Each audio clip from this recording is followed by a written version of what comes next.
જય શ્રી રામ ભાઈઓ. આજે અમે અહીં લાઠી ભાઈબંધના મેરેજમાં આવ્યા હતા, તો પછી આપણે ગોરખિયા દાદાના દર્શન કરવા ગોરખિયા મંદિરે આવ્યા છીએ. તો ચાલો આપણે એનું દર્શન કરાવું બધા.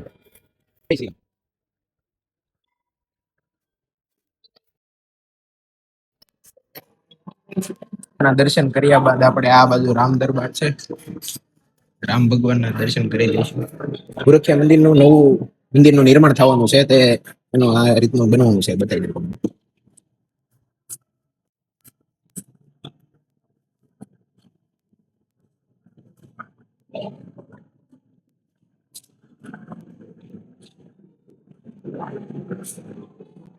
દાદાના દર્શન થઈ ગયા બાદ હવે આપણે દાદાની પ્રસાદી લઈ લઈશું, પછી જઈશું ઘર બાજુ.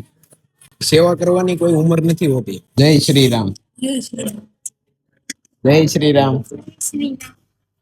જય શ્રી રામ. જય શ્રી રામ. બસ બસ. જય શ્રી રામ. થોડું કે જવાબ દીધી. જય શ્રી રામ. આપણે આવી ગયા છીએ મંદિરની બહાર. હવે આપણે ઘર બાજુ પ્રયાણ કરશું અને મળીએ નવા વ્લોગમાં.